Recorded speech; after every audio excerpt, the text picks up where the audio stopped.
देखो, business study का chapter number 3 नाम है बिजनेस इन्वायरमेंट।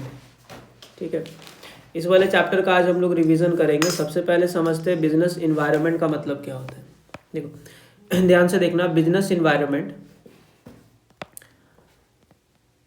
मान लो अगर ये बिजनेस है, ठीक है, तो इस बिजनेस के आसपास जो भी फैक्टर्स एंड फोर्सेस होगा, ठीक है, इन सारे फैक्टर्स एंड फोर्सेस को ही हम लोग क्या कहते हैं, बिजनेस इन्वायरमेंट। यानी कि बिजनेस इन्वायरमेंट का मतलब कुछ नहीं, वो सारा फैक्टर्स या फोर्सेस जो कि बिजनेस के आसपास में होता है और जिसके ऊपर बिजनेस का कोई भी कंट्रोल, इनके ऊपर बिजनेस का कोई भी कंट्रोल नहीं होता है। तो इन सारे फैक्टर्स या फोर्सेस को ही हम लोग क्या कहते हैं, बिजनेस इन्वायरमेंट कहते हैं। ठीक है, तो इसमें याद रखना है कि बिजनेस इन्वायरमेंट का डेफिनेशन देते वक्त हमेशा लिखेंगे कि बिजनेस इन्वायरमेंट वो सारा फैक्टर्स या फोर्सेस होता है जिसके ऊपर बिजनेस का कोई भी कंट्रोल नहीं होता है। इट्स कॉल्ड बिजनेस इन्वायरमेंट, है ना। फिर पढ़ेंगे क्या क्या इन्वायरमेंट में एलिमेंट्स होता है, पहले डेफिनेशन देख लेते हैं।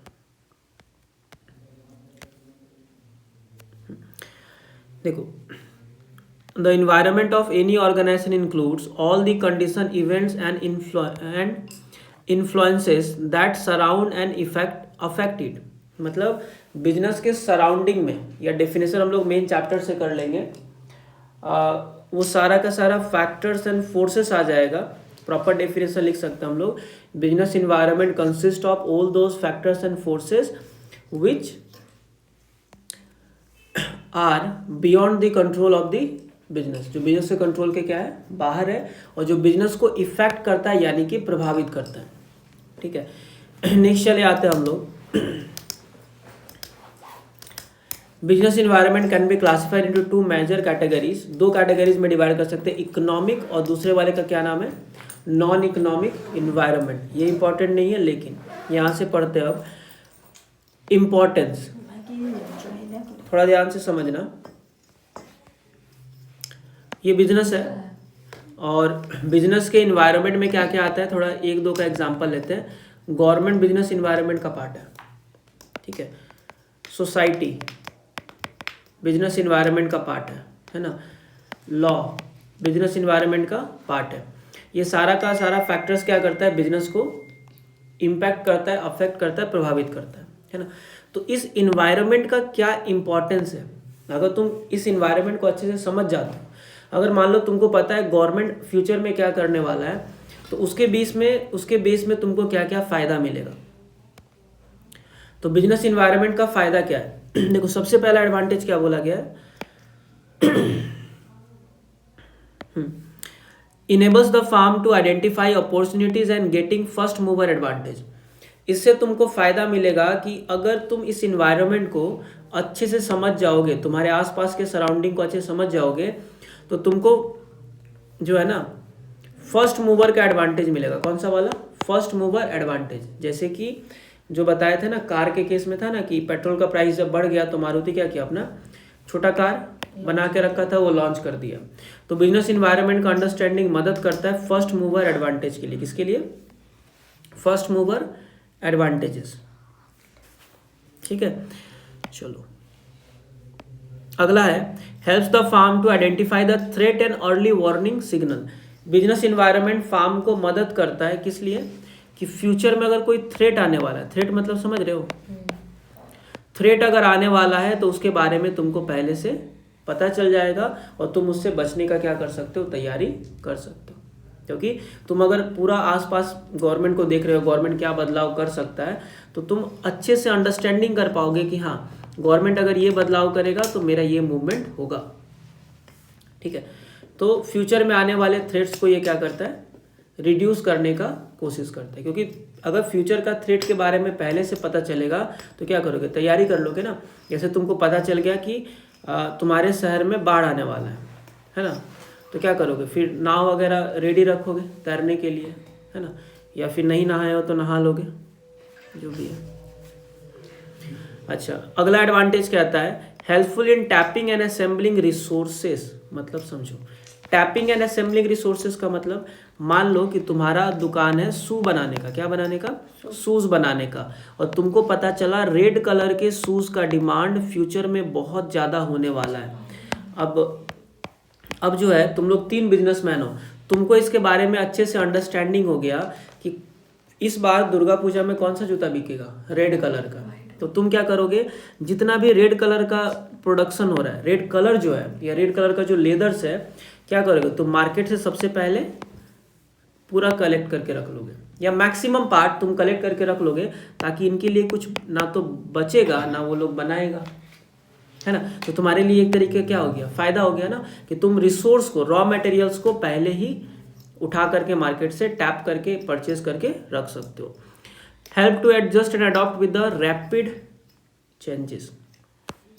अगर तुमको इन्वायरमेंट के बारे में पहले से नॉलेज है, पहले से नॉलेज का मतलब तुमको अगर पता है कि फ्यूचर में बाढ़ आने वाला है, समझ लो ऐसा, तो एज अ ह्यूमन तुमको पता है कि फ्यूचर में बाढ़ आने वाला है, तो तुम उसके हिसाब से क्या करोगे, खुद को चेंज कर लोगे। लेकिन अगर सडनली आ जाए और तुमको पता ना हो, तो क्या खुद को चेंज कर पाओगे, नहीं। तो बिजनेस इन्वायरमेंट क्या करता है, तुमको मदद करता है कि चेंजिंग कंडीशन के हिसाब से खुद को चेंज करने में, है ना। उसके बाद है assisting in planning and policy making. देखो हम लोग प्लानिंग किसके लिए करते हैं, फ्यूचर के लिए करते हैं ना। प्लानिंग किसके लिए करते हैं, फ्यूचर। और अगर तुमको नॉलेज है कि फ्यूचर में क्या होने वाला है, इन्वायरमेंट में क्या होने वाला है, तो उसके हिसाब से जो प्लानिंग करोगे वो प्लानिंग ऑब्वियसली तुम्हारा क्या होगा, परफेक्ट होगा ना। तो बिजनेस इन्वायरमेंट हेल्प करता है प्रॉपर प्लानिंग करने के लिए, क्या करने के लिए, प्रॉपर प्लानिंग। मतलब बिजनेस इन्वायरमेंट के अंडरस्टैंडिंग अगर होगा, उसके बाद अगर तुम प्लानिंग करोगे, तो वो प्लानिंग क्या होगा, ऑब्वियसली प्रॉपर होगा, क्योंकि प्लानिंग हम लोग करते हैं कब के लिए, फ्यूचर के लिए। और बिजनेस इन्वायरमेंट में भी हम लोग फ्यूचर के बारे में ही जानने का कोशिश करते हैं। तो अगर फ्यूचर के बारे में ये चेंजेस होने वाला है, नॉलेज होगा, तो जो भी प्लान्स बनाओगे ऑब्वियसली वो क्या होगा, परफेक्ट होगा। चलो अगला इंपॉर्टेंस क्या आता है, improvement in the performance. Obviously अगर तुमको इन्वायरमेंट का नॉलेज होगा, तो तुम जो भी काम करोगे ऑब्वियसली वो क्या होगा, बेटर होगा ना, सही तरीके से होगा। अब आते हैं डायमेंशंस में, इसको रट लेना है। बिजनेस इन्वायरमेंट का 5 डायमेंशन है, कितना, 5, है ना। इकोनॉमिक, सोशल, पॉलिटिकल, लीगल और टेक्निकल, ठीक है। कितना सारा डायमेंशंस है, 5 है। पहले वाले को क्या कहते हैं, इकोनॉमिक। दूसरे वाले को कहते हैं सोशल। तीसरे वाले को कहते हैं legal. Economic, social, legal, then political, है ना। और लास्ट वाले को हम लोग कहते हैं टेक्निकल। क्या नाम है ना। मतलब ऐसा समझ लो कि अगर तुम्हारा ये बिजनेस है ना, तो तुम्हारे बिजनेस को इफेक्ट करने के लिए जो 5 फैक्टर्स है, जो तुम्हारा इन्वायरमेंट का पार्ट है, उसमें 5 ही चीज़ है। कौन कौन सा, इकोनॉमिक, सोशल, लीगल, पॉलिटिकल और कौन सा, टेक्निकल। जैसे हम लोग के आसपास जो है वो तो हम लोग का इन्वायरमेंट है ना, तो घर है, इंसान है, पेड़ पौधा वगैरह है। वैसे ही बिजनेस के आसपास में कितना एलिमेंट है, 5। इसके बारे में समझेंगे क्या होता है। तो याद रखना है कितना एलिमेंट है, टोटल 5 एलिमेंट है। और इन एलिमेंट्स का नाम क्या क्या है, सबसे पहले वाले का नाम है इकोनॉमिक, फिर सोशल, देन लीगल, पॉलिटिकल और देन टेक्निकल, ठीक है। इसको रट लेना बहुत ही ज़्यादा जरूरी है। अब एक एक को समझते हैं। इकोनॉमिक इन्वायरमेंट का मतलब क्या होता है। देखो इकोनॉमिक इन्वायरमेंट, अब एक बात याद रखना, ये सारा का सारा फैक्टर्स एंड फोर्सेस जो है ना, ये बिजनेस को इम्पैक्ट करता है। क्या करता है, बिजनेस को प्रभावित करता है। इसीलिए तो ये बिजनेस इन्वायरमेंट है ना। हम लोग इन्वायरमेंट उसी को कहते हैं जो मेरे को क्या करेगा, प्रभावित करेगा, जिसका मेरे ऊपर इफेक्ट होगा, है ना। तो ये कैसे इम्पैक्ट करता है वो चीज़ समझते हैं, एक एक को लेते हैं। सबसे पहले इकोनॉमिक को लेते हैं। इकोनॉमिक का मतलब होता है कि वो कंट्री का इकोनॉमिक कंडीशन कैसा है या इकोनॉमिक सिस्टम कैसा है। इकोनॉमिक सिस्टम कहने का मतलब, देखो इसका प्रॉपर डेफिनेशन क्या देते हैं, economic environment refers to all those economic factors and forces which affect the continuity of the business. इसके अंदर में वो सारा इकोनॉमिक कंडीशन आएगा जो बिजनेस को क्या करेगा, प्रभावित करेगा। एग्जाम्पल के तौर पे ऐसे मान लो, इस वाले एरिया में तुम्हारा बिजनेस है, ठीक है। अब इस वाले एरिया का जो इंसान है वो लोग क्या है, पुअर है, क्या है, पुअर है। अब यहाँ पे जाकर के तुम अगर 5 स्टार होटल खोल दोगे तो क्या वो होटल चलेगा? ऑब्वियसली नहीं चलेगा। तो बिजनेस को प्रभावित किया ना इकोनॉमिक कंडीशन, कि सोसाइटी का इंसान अगर गरीब है तो ऑब्वियसली वहाँ पे कोई मतलब लग्जरी सामान का कोई भी शॉप वगैरह, इंडस्ट्रीज वगैरह या दुकान वगैरह वहाँ पे नहीं चलेगा। या फिर इकोनॉमिक सिस्टम होता है, क्या होता है इकोनॉमिक सिस्टम? क्या होता है? किसी भी कंट्री को चलाने का जो सिस्टम है वो 3 होता है। एक होता है चलाने मतलब बिजनेस, एक होता है सोशलिस्ट। कौन सा? एक ऐसा कंट्री जहाँ पे हर चीज़ गवर्नमेंट का है उसको हम लोग क्या कहते हैं, सोशलिस्ट। एक होता है कैपिटलिस्ट, एक ऐसा कंट्री जहाँ पे हर चीज़ प्राइवेट वाले इंसान का है, मैंने गवर्नमेंट नाम का कोई चीज़ ही नहीं है। गवर्नमेंट का काम है सिर्फ कंट्रोल करना, बाकी सारा बिजनेस किसके पास है, प्राइवेट। और सोशलिस्ट में क्या है, सारा बिजनेस किसके पास है, गवर्नमेंट। और एक होता है मिक्स्ड वाला। कौन सा? मिक्स्ड वाले में क्या होता है, इसमें कुछ बिजनेस गवर्नमेंट चलाता है जैसे इंडिया है, और कुछ बिजनेस कौन चलाता है, प्राइवेट। ठीक है, उसको हम लोग क्या कहते हैं, मिक्स्ड इकोनॉमिक। ठीक है, तो 3 तरीके का इकोनॉमिक सिस्टम होता है। या जैसे होता है ना, किसी के घर में डिसीजन कौन लेता है, अगर फादर डिसीजन लेते हैं, ठीक है, तो ये क्या हो गया, फादर ओरिएंटेड। थोड़ा दाढ़ी हो जाएगा इधर में, तो इसको हम लोग क्या कहते हैं, सोशलिस्ट समझ लो। एक होता है कैपिटलिस्ट। कैपिटलिस्ट कहने का मतलब क्या होता है, अगर घर में सारा डिसीजन मान लो मम्मी लेती है तो ये क्या हो गया, कैपिटलिस्ट, है ना। और एक होता है मिक्स्ड। मिक्स्ड वाले में क्या होता है, फादर और मदर दोनों मिल करके जब कोई डिसीजन लेता है तो इस इकोनॉमिक को हम लोग क्या कहते हैं, मिक्स्ड इकोनॉमिक। ठीक है, उसी तरीके से हर कंट्री में जो इकोनॉमिक सिस्टम होता है वो 3 तरीके का, तीनों में से कोई एक होगा ऑब्वियसली, या तो सोशलिस्ट होगा या कैपिटलिस्ट होगा या फिर क्या होगा, मिक्स्ड। सोशलिस्ट में सारा डिसीजन कौन लेगा, गवर्नमेंट, या सारा बिजनेस गवर्नमेंट का होगा। कैपिटलिस्ट में सारा किसका होगा, प्राइवेट। और मिक्स्ड वाले में किसका होगा, गवर्नमेंट एंड प्राइवेट दोनों का एक साथ। तो ऑब्वियसली ये तो बिजनेस को इफेक्ट करेगा ना। अगर सारा गवर्नमेंट का है तो बिजनेस जो होगा ऑब्वियसली सोशल पर्पस के लिए होगा। अगर सारा बिजनेस प्राइवेट वाले का होगा तो वो लोग सस्ता सामान कभी नहीं बनाएगा, सिर्फ और सिर्फ क्या बनाएगा, महंगा सामान। ठीक है, तो बिजनेस को इफेक्ट करेगा इकोनॉमिक। अब आते हैं सोशल फैक्टर्स। मैंने सोशल फैक्टर्स भी है जो बिजनेस को इफेक्ट करता है। जैसे कि अगर बिजनेस, मान लो सोशल का बात करते हैं, अगर बिजनेस इस वाले एरिया में चलता है ना, ये तुम्हारा बिजनेस है। अब यहाँ का इंसान जो है ना, नेटिव है, क्या है, नेटिव मतलब थोड़ा पिछड़ा हुआ है। अब वो लोग को जा करके तुम वहाँ पे जीन्स ये वगैरह सेल करोगे तो बिकेगा क्या, नहीं बिकेगा। तो सोसाइटी के ऊपर भी डिपेंड करता है। या फिर मान लो तुम्हारा बिजनेस जिस एरिया में है वहाँ पे मेल का नंबर ज़्यादा है, किसका, मेल, तो कौन सा सामान बिकेगा, मेल वाला कि फीमेल वाला, मेल वाला ज़्यादा बिकेगा। तो एक सोशल फैक्टर भी तो बिजनेस को इफेक्ट करता है ना। ठीक है, अब आते हैं हम लोग लीगल फैक्टर्स। लीगल फैक्टर्स का मतलब क्या होता है, लॉ। अगर कंट्री का लॉ बदल जाए तो क्या इससे बिजनेस को कोई इफेक्ट नहीं पड़ेगा, ये बताओ। लॉ बदलेगा तो पूरा का पूरा बिजनेस को ही क्या करना पड़ेगा, बदलना पड़ेगा ना। बिजनेस को भी तो चेंज करना पड़ेगा, जैसे रूल बदलेगा बिजनेस को चेंज करना पड़ेगा। लीगल के बाद आता है पॉलिटिकल। क्या आता है, अच्छा, पॉलिटिकल फैक्टर्स बिजनेस को इफेक्ट करेगा कि नहीं। जैसे मान लो अगर एक गवर्नमेंट हट के दूसरा गवर्नमेंट आ जाए तो ऑटोमेटिक पूरा बिजनेस का सेटअप ही बदल जाता है। पॉलिटिशियन जैसे चेंज होता है, बिजनेस भी क्या होता है, वैसे चेंज करना पड़ता है। क्योंकि कोई पॉलिटिशियन किसी बिजनेस के फेवर में होता है और कोई पॉलिटिशियन किसी बिजनेस के अगेंस्ट में होता है। ठीक है, लास्ट में आता है टेक्निकल। कौन सा, टेक्निकल इन्वायरमेंट का मतलब क्या होता है, जब टेक्निकल फैक्टर्स एंड फोर्सेस से बिजनेस को इफेक्ट पड़ता है, दैट इज कॉल्ड टेक्निकल। जैसे कि मान लो अगर थोड़ा सा नया मशीन आ गया, कौन सा मशीन आ गया, नया मशीन, तो पूरा प्रोडक्शन कैपेसिटी बढ़ जाएगा ऑब्वियसली नया मशीन आने के बाद, है ना। या फिर जैसे फ़ोन वगैरह में देखना होता है, अगर मान लो तुम्हारे पास एक फ़ोन है डबल कैमरा वाला, अब एक नया फ़ोन आ गया अगर कितना, ट्रिपल कैमरा वाला, तो क्या ये डबल फ़ोन वाला कैमरा चलेगा, तो बिजनेस इफेक्टेड हुआ ना। तो टेक्निकल फैक्टर्स एंड फोर्सेस भी क्या करते हैं, बिजनेस को इफेक्ट या प्रभावित करता है। चलो अगले टॉपिक पे आते हैं हम लोग। ये 5 फैक्टर्स हम लोग देख लिए। अच्छा, याद रखना न्यू इकोनॉमिक पॉलिसी, इंडिया में न्यू इकोनॉमिक पॉलिसी आया था 1991, 1991 न्यू इकोनॉमिक पॉलिसी कब आया था? 1991, यानी कि 1991। ये डेट बहुत ही इंपॉर्टेंट है। अब ये न्यू इकोनॉमिक पॉलिसी था क्या? देखो 1991 में इंडिया में जो है ना पैसों का बहुत ज़्यादा क्राइसिस था, तो इंडिया लोन लेने गया था वर्ल्ड बैंक से। तो वर्ल्ड बैंक बोला इंडिया को, हम लोन तो देंगे लेकिन आपको अपना इकोनॉमिक पॉलिसी में बदलाव करना पड़ेगा और 3 कंसेप्ट लाना पड़ेगा। कुछ कुछ कंडीशन दे दिया गया।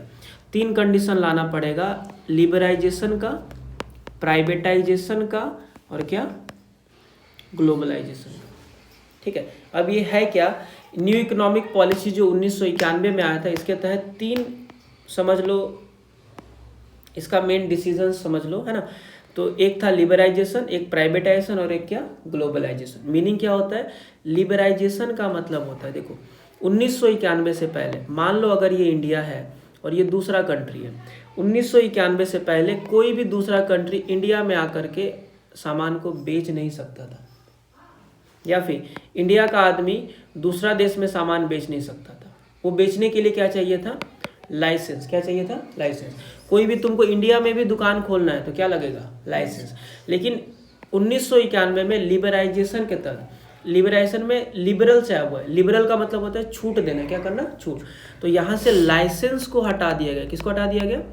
मतलब बिना लाइसेंस का बिजनेस आराम से चला सकते हो, सिर्फ कुछ सेक्टर्स को छोड़ करके। सिर्फ मेडिकल सेक्टर नहीं चला सकते हो, है ना, ड्रग सेक्टर नहीं चला सकते हो, या आर्म्स डीलिंग, बंदूक वगैरह, ये सब सिर्फ गवर्नमेंट के पास था।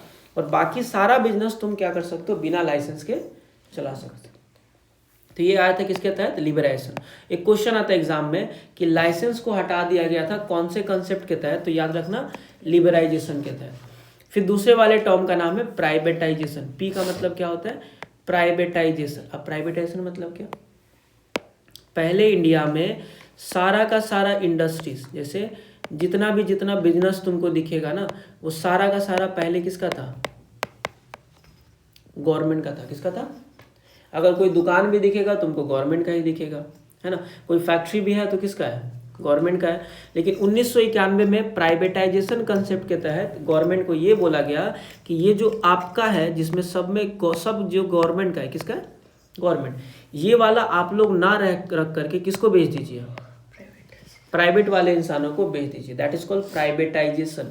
तो प्राइवेटाइजेशन का मतलब होता है गवर्नमेंट बिजनेस जो है उसमें से गवर्नमेंट अपना पैसा निकाल लेगा और पैसा कौन लगाएगा? प्राइवेट वाला। जैसे अभी सुन रहे हैं हम लोग, रेलवे का प्राइवेटाइजेशन हो रहा है, तो क्या हो रहा है? गवर्नमेंट रेलवे को प्राइवेट इंसान को बेच रहा है। That is called privatisation. तो ये क्वेश्चन आता है कि डिसइन्वेस्टमेंट किसमें होता है? डिसइन्वेस्टमेंट का मतलब गवर्नमेंट अपना पैसा निकाल लेता है, कौन से कंसेप्ट के तहत? तो याद रखना कौन सा? प्राइवेटाइजेशन। और लास्ट वाले टर्म का नाम है जी। जी मतलब क्या होता है? ग्लोबलाइजेशन। ग्लोब देखे हो ना, ग्लोबलाइजेशन। इस कंसेप्ट में क्या बोला गया? इस कंसेप्ट में बोला गया कि सपोज करो ये इंडिया है, ये चाइना है, ये सपोज करो पाकिस्तान है, नेपाल है, भूटान है। ग्लोबलाइजेशन कंसेप्ट के तहत क्या किया गया?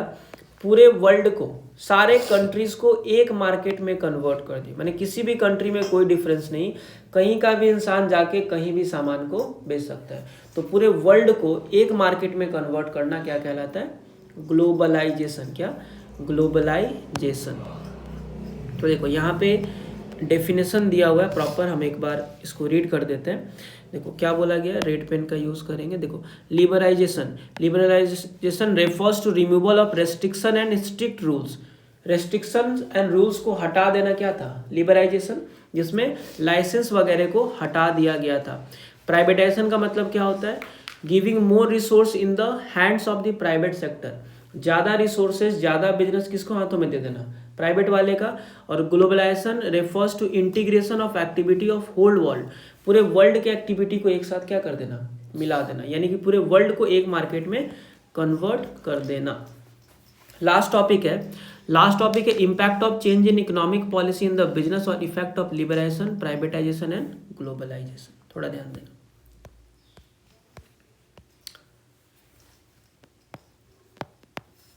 एलपीजी, ये कंसेप्ट आया था कब? 1991। इसको हम लोग न्यू इकोनॉमिक पॉलिसी या फिर न्यू इंडस्ट्रियल पॉलिसी कहते हैं। कौन सा वाला? New industrial policy. Industrial policy नहीं, न्यू इंडस्ट्रियल पॉलिसी कहते हैं 1991। अब इसका इफेक्ट क्या पड़ा? इसका इफेक्ट क्या पड़ा? कुछ तो प्रभाव पड़ा होगा ना। तो पहला इफेक्ट क्या, अगर लिबरलाइजेशन, प्राइवेटाइजेशन और ग्लोबलाइजेशन जब आया तो इफेक्ट क्या पड़ा? देखो सबसे पहले क्या इफेक्ट पड़ा? कंपटीशन बढ़ गया। क्या बढ़ गया? अब तुम सोचोगे कंपटीशन कैसे बढ़ गया? देखो लिबरलाइजेशन में हम लोग क्या किए, लिबरलाइजेशन में पूरे वर्ल्ड को, लिबरलाइजेशन में पूरे वर्ल्ड को एक मार्केट में कन्वर्ट कर दिया। तो सेलर का नंबर क्या हो गया? बढ़ गया। पूरा वर्ल्ड मिल करके जब एक साथ सामान बनाएगा और बेचेगा तो सामान बेचने वाले का नंबर बढ़ेगा। क्या बोले आप? क्या बोले?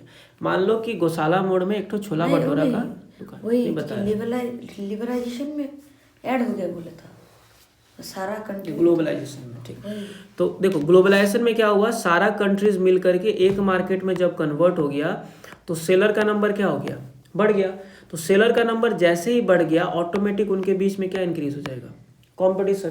क्योंकि अभी हम लोग सामान अपना देश से ही नहीं, अगर विदेश में सस्ता होता तो विदेश से मंगवा लेते हैं, ऑब्वियसली कंपटीशन बढ़ जाएगा ना। कंपटीशन कब बढ़ता है? जब सेलर का नंबर बढ़ा। जैसे अगर सपोज करो इस एरिया में एक ही दुकानदार है तो कोई कंपटीशन नहीं, 2 हुआ तो थोड़ा सा बढ़ गया, 3 हुआ तो थोड़ा और कंपटीशन, 4 हुआ तो और, 5 हुआ तो और, 6 हुआ तो और। जितना सेलर बढ़ेगा उतना कंपटीशन क्या होगा? ज़्यादा। तो ग्लोबलाइजेशन में क्या किया गया? पूरे वर्ल्ड को एक मार्केट कर दिए, तो पूरा वर्ल्ड का जो सेलर था वो एक सेलर में कन्वर्ट हो गया। तो सारे सेलर्स के बीच में क्या हो गया? कंपटीशन। तो सबसे पहला इम्पैक्ट क्या पड़ा? ग्लोबलाइजेशन आने के चलते कंपटीशन जो है वो बढ़ गया, पहला इम्पैक्ट। दूसरा इम्पैक्ट क्या पड़ा? More demanding customer. कस्टमर का डिमांड भी क्या हो गया? बढ़ने लगा। क्योंकि अब ये कंसेप्ट आने के बाद हम सिर्फ इंडिया से सामान का डिमांड नहीं कर रहे थे, बल्कि इंडिया के बाहर से भी तो सामान मांगेंगे ना अब, क्योंकि कोई बाधा नहीं है ना, कहीं से भी सामान खरीद सकते हैं।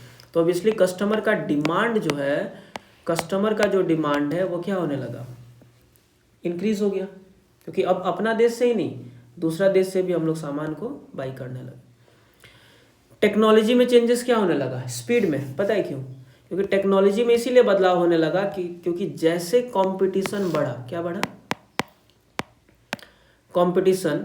सेलर क्या करेगा? सेलर बोलेगा कि हम दूसरे वाले सेलर के कंपैरिजन में थोड़ा अच्छा सामान बनाएंगे, तो ये क्या करेगा? थोड़ा बोलेगा कि मेरे को अच्छा एसेट्स ला के दो, अच्छा मशीन ला के दो। तो इससे टेक्नोलॉजिकल एडवांसमेंट भी होने लगा। या समझ लो मेरे कंट्री में टेक्नोलॉजी उतना नहीं है, दूसरे कंट्री में टेक्नोलॉजी है, तो हम उसका कंट्री में से क्या करेंगे? खरीद लिए। तो टेक्नोलॉजी बढ़ गया ऑब्वियसली। Necessity for change. इससे क्या होने लगा? बिजनेस का जो मॉडल्स है, पूरा का पूरा बिजनेस मॉडल ही क्या होने लगा? यहाँ से चेंज होने लगा, बदलने लगा। और need for developing human resource. अब जरूरत पड़ने लगा कि जो भी वर्कर्स है ना, इनका भी डेवलपमेंट हो। क्यों? क्योंकि नया नया मशीन आ रहा है, अगर वर्कर्स को नया नया मशीन पे कैसे काम करना है नहीं सिखाएंगे तो क्या काम कर पाएगा? तो ह्यूमन रिसोर्स को भी डेवलपमेंट करने का जरूरत पड़ गया। और मार्केट ओरिएंटेशन होने लगा। क्या होने लगा? मार्केट। मैंने पहले सामान कुछ भी बना के बेच दिया जाता था, लेकिन ये एलपीजी का कंसेप्ट आने के बाद सिर्फ वही सामान मार्केट में बिकने लगा जिसका डिमांड कस्टमर करेगा। मतलब एलपीजी का कंसेप्ट आने के बाद सामान किसके हिसाब से बनने लगा? कस्टमर के हिसाब से। क्योंकि अगर तुम मेरे हिसाब से सामान नहीं बनाओगे तो हम क्या करेंगे? किसी और से खरीद लेंगे। Loss of budgetary support to public sector. Loss of budgetary support to the public sector. अब देखो जैसे एलपीजी का कंसेप्ट आ गया ना, गवर्नमेंट का सारा बिजनेस, सारा नहीं कहेंगे, मैक्सिमम बिजनेस किसका हो गया? प्राइवेट वाले का। अगर गवर्नमेंट का मैक्सिमम बिजनेस प्राइवेट वाले का हो गया तो गवर्नमेंट का इनकम बढ़ेगा या घट जाएगा? घटेगा। ऑब्वियसली घटेगा। तो बजटरी सपोर्ट गवर्नमेंट का क्या हो गया? बढ़ने लगा। और export a matter of survival. जब से इंटरनेशनल ट्रेड या एलपीजी का कंसेप्ट आ गया तो उससे हर कंट्री को जिंदा रहने के लिए, सरवाइव करने के लिए दूसरे देश में एक्सपोर्ट करना, क्या करना? एक्सपोर्ट करने का मतलब क्या? सेल करना क्या बन गया? जरूरी। क्योंकि जब तक सामान बेचोगे नहीं तब तक दूसरा देश से सामान खरीद पाओगे? ऑब्वियसली नहीं खरीद पाओगे। तो एक्सपोर्ट क्या बन गया? तुम्हारे लिए एक नीड बन गया। ठीक है।